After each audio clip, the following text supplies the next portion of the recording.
अखिलेश यादव ने एक बयान दिया और उन्होंने बयान में कहा कि तीनों राज्यों के चुनावों के नतीजे आ गए, अब इंडिया गठबंधन में सब कुछ ठीक हो जाएगा और इंडिया गठबंधन अब और मजबूती से उभरेगा।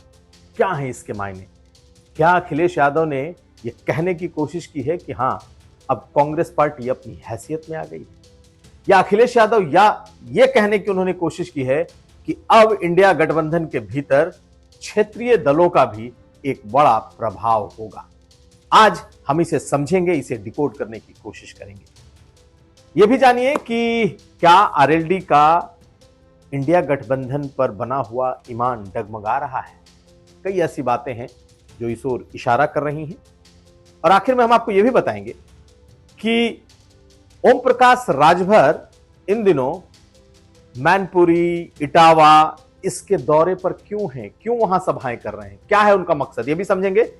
और साथ साथ रामगोपाल यादव ने आज संसद में गुजराती ठेकेदारों को लेकर क्या कहा है, ये तमाम खबरें आज का यूपी में। नमस्कार, मैं हूं कुमार अभिषेक, आप देख रहे हैं यूपी तक। हम हाजिर हैं अपना न्यूज शो आज का यूपी लेकर। मंगलवार को अखिलेश यादव जब मीडिया से मुखातिब थे तो उनसे इंडिया गठबंधन से उनके रिश्तों के बारे में सवाल पूछे। अखिलेश यादव ने अपना सुर नरम किया और यह कहा कि अब इंडिया गठबंधन मजबूत होगा, अब इंडिया गठबंधन के भीतर सब कुछ ठीक ठाक होगा, अब तीनों राज्यों के चुनावों के नतीजे आ गए। आखिर अखिलेश यादव ने यह बात क्यों कही? क्या अखिलेश यादव इस नतीजे से खुश हैं? खैर, ये तो वही जाने, लेकिन उनकी पार्टी के लोग सचमुच खुश हैं। मध्य प्रदेश बीजेपी जीती, कांग्रेस हारी। बीजेपी के जीतने से नहीं, कांग्रेस के हारने से एक आंतरिक खुशी उनकी है।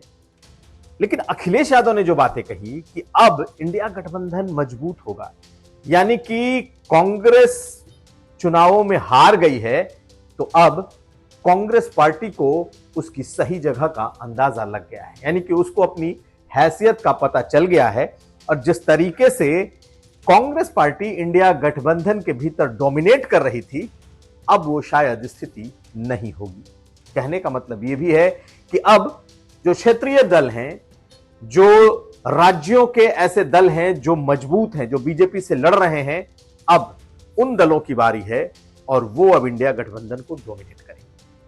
पहले कांग्रेस पार्टी का डोमिनेशन था, कांग्रेस पार्टी लीड करती हुई दिखाई दे रही थी और जिस तरीके से चुनाव के नतीजे आए और जिस तरीके से निराशा और हताशा कांग्रेस के हाथ आई, इसके बाद क्षेत्रीय दलों की तो बाँछें खिल गई। और अखिलेश यादव का बयान यह बताता है कि निश्चित तौर पर अब क्षेत्रीय दलों का ज्यादा से अब इस इंडिया गठबंधन में होने जा रहा है, ये इस ओर इशारा कर रहा है। और बाकायदा कह सकते हैं कि उसकी मिसाल भी दिख गई जब इंडिया गठबंधन की एक बैठक बुलाई गई और उसमें सभी बड़े विपक्षी क्षेत्रीय दलों ने के नेताओं ने जाने से मना कर दिया। अखिलेश यादव, ममता बनर्जी, नीतीश कुमार, ये शरद पवार, इन सभी लोगों ने मना किया तो कांग्रेस ने उस मीटिंग को ही कैंसिल कर दिया। दूसरी मीटिंग भी रखी गई तो वो लालू यादव ने डेट तय कर दी। यानी कि अब यह बात बिल्कुल साफ है जो अखिलेश यादव कह रहे हैं कि अब इंडिया गठबंधन मजबूत होगा, यानी कि एक दल की नहीं चलेगी, अब यह इंडिया गठबंधन सबों का दल होगा। और अब इसमें समाजवादी पार्टी, ममता बनर्जी की टीएमसी, इसी तरीके से जेडीयू, ऐसे दलों को का से ज्यादा होगा, उनकी ज्यादा सुनी जाएगी और अब उनके मुताबिक ये इंडिया गठबंधन चलेगा। निश्चित तौर पर कांग्रेस के नेताओं को यह बात रास नहीं आई होगी, लेकिन अब यह सच है कि अखिलेश यादव का बयान यह साफ साफ दिखा रहा है कि अब क्षेत्रीय दलों ने कांग्रेस पार्टी को आंख दिखाना शुरू कर दिया है। अब इंडिया गठबंधन के एजेंडे वो तय करने की कोशिश करेंगे। इंडिया गठबंधन का नेता कांग्रेस पार्टी से हो या ना हो, ये क्षेत्रीय दल तय करेंगे, ये कांग्रेस पार्टी नहीं तय करेगी। और एजेंडा और नेता सब कुछ इन क्षेत्रीय दलों के हाथ में होगा।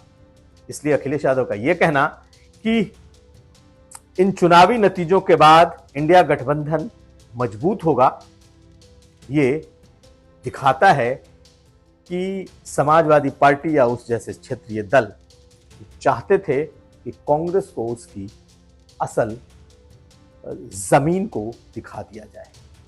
खुश हैं सपा के लोग, लेकिन इस बात से दुखी भी हैं कि बीजेपी जीत गई। अब अगली खबर।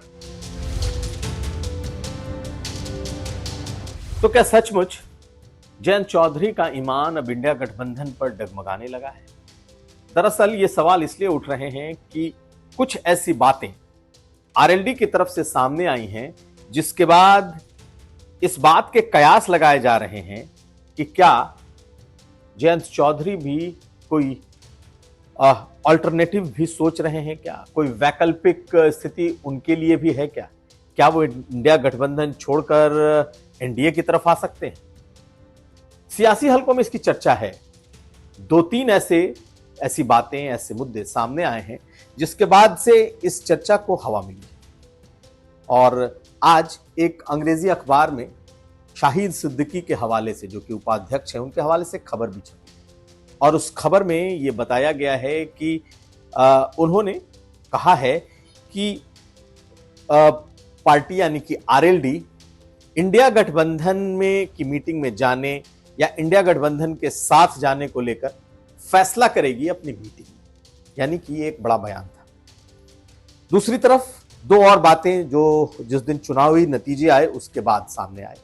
एक, जयंत चौधरी ने एक ट्वीट किया था जिस दिन छत्तीसगढ़ के नतीजे आए सभी राज्यों के साथ, और उन्होंने छत्तीसगढ़ की जो सरकार है भूपेश बघेल की, उस पर सवाल उठाए थे कि गोबर खरीद का जो उनका कार्यक्रम है, आखिर वो क्यों इस तरीके का उन्होंने कार्यक्रम रखा था, क्यों उनकी सरकार ने गोबर खरीद जैसे कार्यक्रमों को अपनी घोषणा में शामिल किया और वो क्या करती रही। ये एक बड़ा सवाल था कि आखिर जयंत चौधरी को भूपेश बघेल के किसी कार्यक्रम पर ट्वीट करने की क्या जरूरत थी, आखिर उन्होंने कांग्रेस की सरकार को निशाना क्यों बनाया।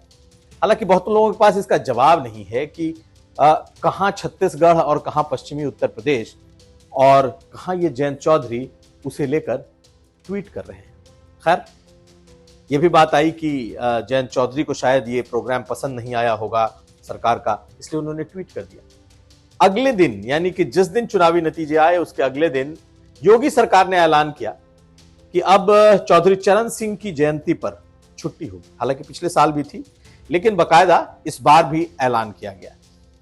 तो दो तीन ऐसी बातें हैं जो इस ओर इशारा कर रही हैं कि क्या आरएलडी के मन में, आरएलडी पार्टी के भीतर कुछ चल रहा है। आज हमने खुद इस बारे में आरएलडी के कई नेताओं से, शीर्ष नेताओं से भी बात की। उनका कहना था कि फिलहाल ऐसी कोई बात नहीं है और हम इंडिया गठबंधन के पार्ट हैं, लेकिन एक बात उनका कहना था कि आगे का कोई भी फैसला जयंत चौधरी लेंगे, उनकी मीटिंग में होगा। तो ये चर्चा है जो चल निकली है कि आरएलडी का ईमान थोड़ा डगमगा रहा है, लेकिन अगर आधिकारिक बयानों की बात करें तो पार्टी का स्टैंड यही है कि वो इंडिया गठबंधन में हैं और रहेंगे। देखना है क्या वो सचमुच इंडिया गठबंधन में रहते हैं, उसके साथ चलते हैं, या फिर पार्टी कुछ और सोच रही है। अब अगली खबर। तो ओम प्रकाश राजभर इन दिनों यादव लैंड की सियासी यात्रा पर हैं। जी हां, ओम प्रकाश राजभर जिनकी पहचान पूर्वांचल में है, जिनका पूरा फोकस पूर्वांचल है, यूं तो वो पूरे उत्तर प्रदेश और बिहार तक घूमते रहते हैं, दूसरे राज्यों में भी सभाएं करते हैं, लेकिन इन दिनों वो मैनपुरी, इटावा, कन्नौज, इन जिलों में जा रहे हैं और वहां अपनी सभाएं कर रहे हैं। तो आखिर ओम प्रकाश राजभर को इन इलाकों में जहां बीजेपी चुनाव लड़ती रही है, आखिर ओम प्रकाश राजभर को वहां क्या दिखाई दे रहा है।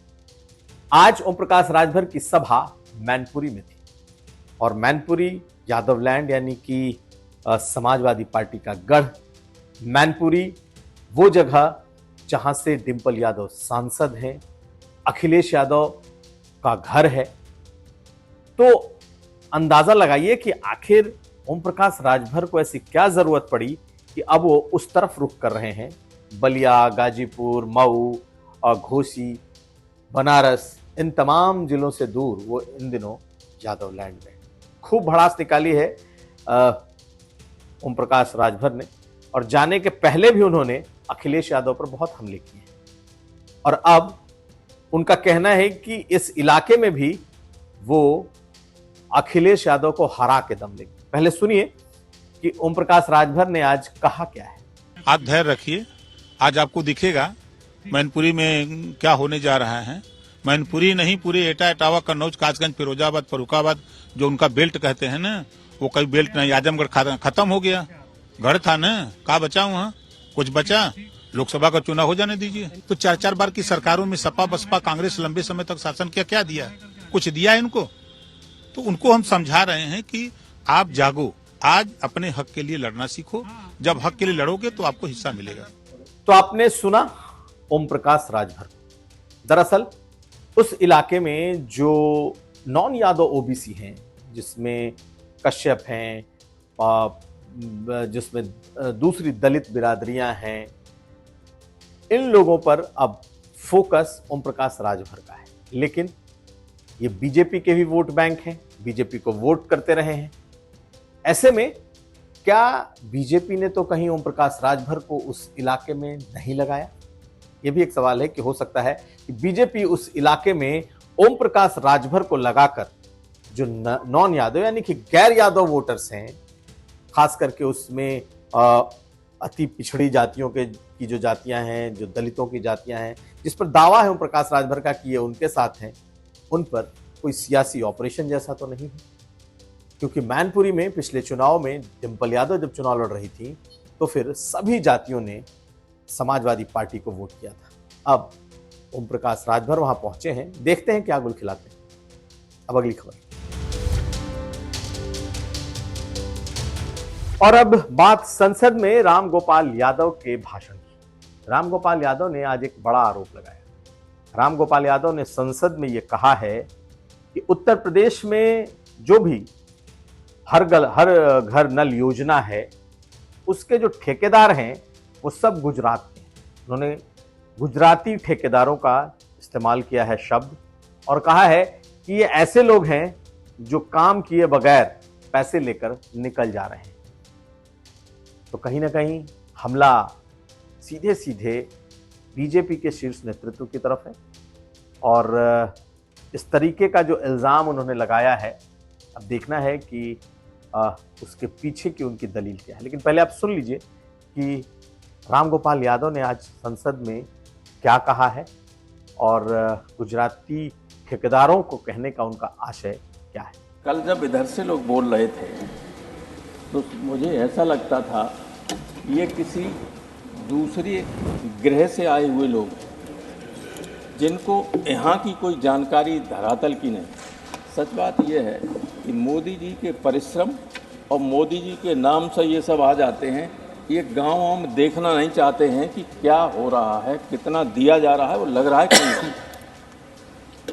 जैसे मोदी जी से प्रचार करा दिया, हर घर जल हर घर नल,